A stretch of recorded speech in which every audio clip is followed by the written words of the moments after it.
okay, so this is what we're doing. Okay, so they are prepared. They know what we are doing, why we are doing certain things, so they don't get annoyed, but they actually get excited about like, oh, let's try that. It's actually gonna help this scene or whatever. So yeah, it's an amazing. It was an amazing experience to work with these actors. They are unbelievable. Like they're just unbelievable. So it's really great to meet you. And I'm really excited to talk about this movie. I just saw it last night. So a lot of it is very fresh in my brain still. Good. um, First, I would just love to hear from you the biggest themes and general atmosphere that you really wanted to come through in terms of the film's cinematography. Somehow, what was important for us with Garth was, we are meeting this couple who are in trouble. I think like they are trying to figure out their relationship, and we, as the film starts, we don't know yet what is actually going on, but we are learning it as the film progresses. But we can definitely sense that there's something up. Obviously, the film starts with a very, very strong image of Saoirse in the shower crying. So we immediately felt that image sets the tone, and you immediately know there is definitely something going on. And then you kind of work backwards, trying to figure it out. So I think a sense of trying to find freedom and trying to fulfill your dreams was something that was very important. But to answer the question, how that defined the visual approach, I'm not sure. Like it's there's definitely a sort of melancholia in the film, but I think it's more subtle and it's much more like subtextual and much more like definitely less in your face. So it's all these ideas are guiding us, but they're not necessarily giving us like a blueprint to follow. The film uses a lot of really interesting shots in terms of like being shot through the glass of a door or being shot through a peephole and like finding new ways to keep, because most of the movie takes place at this house. So you're not Hmm. getting a lot of variety in terms of the actual location. So you have to switch it up with the cinematography. And I'm Hmm. curious sort of just what that process was like of determining ways to visually switch it up for the audience without having the aid of changing locales that often. I don't think our goal was to make it more. I never felt that, okay, let's do something that we haven't done before. I don't think our ideas were guided by that necessarily. Although, as you said, yes, we are kind of locked up in this house, which creates a sense of claustrophobia, which I think is very important to the story. Like this girl, this woman is locked up in this house.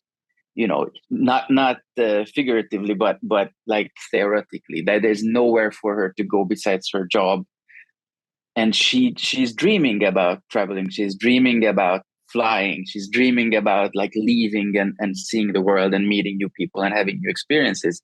So the fact that we are locked inside this house creates this tension in the audience as well, that like we want to get out, we want to leave this. It's the same couple of rooms over and over again.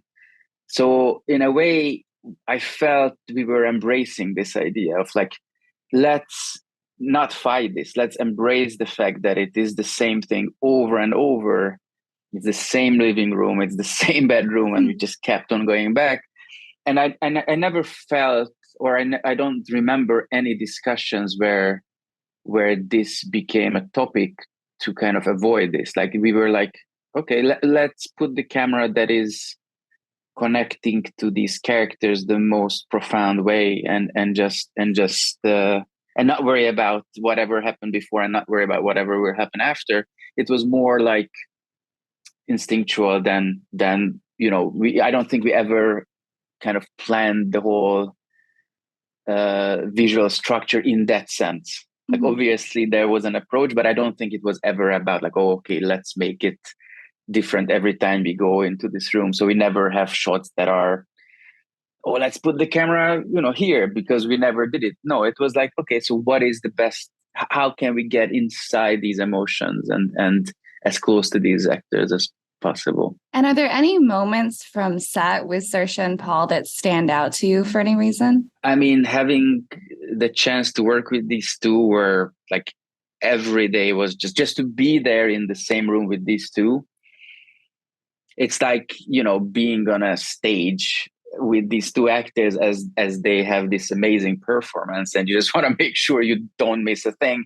And also, I always find it extremely important that whenever I hire my crew to make sure that those guys understand that what I want to achieve is a set that we are almost invisible.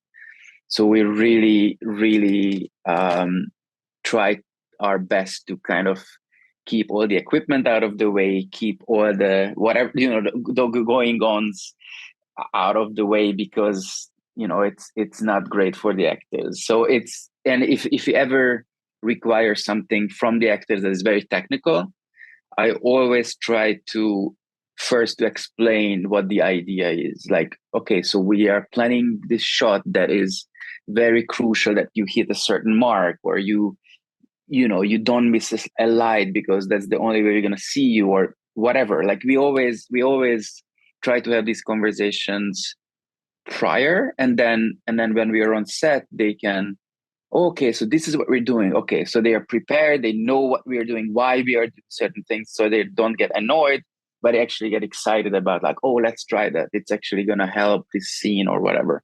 So yeah, it was an amazing experience to work with these actors. They are unbelievable. Like, they're just unbelievable. Can you think of any examples of one of those scenes that was incredibly technical that you had to go over a lot beforehand? No, I don't think any of these films were extremely technical. It was very much like these amazingly beautiful people in this amazingly beautiful set. So there was not a lot. I don't remember anything like super technical on this one. It was very straightforward, very, I would say it's like an honest filmmaking. It's like we're never trying to achieve something just to achieve something. It was always, every decision Garth made was always based on the scene, based on the emotion, and we were not trying to show off.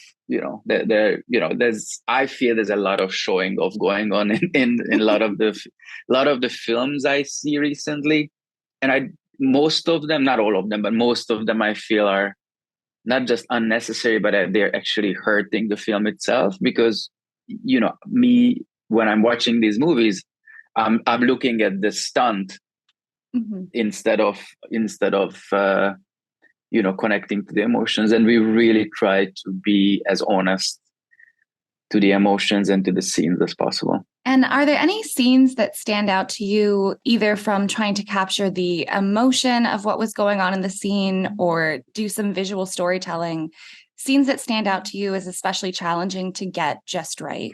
Again, my answer is going to be not really, because I felt that the script was so tight and the emotions were so, like, constantly so, I'm not sure what the right word is, like, so heightened, that it was like we were constantly on our toes, like, oh, how do we make this, again, how do we create an environment, and how do we create this world around these actors that will support them to be able to deliver these performances. So I can't really pick one, but like the first shot with Saoirse in the shower, like, again, like, for me that was like devastating to see. And also when Paul is in the shower trying to take the handcuffs off, I mean, it was heartbreaking just to see these. And then of course they are acting and they are actors and that's what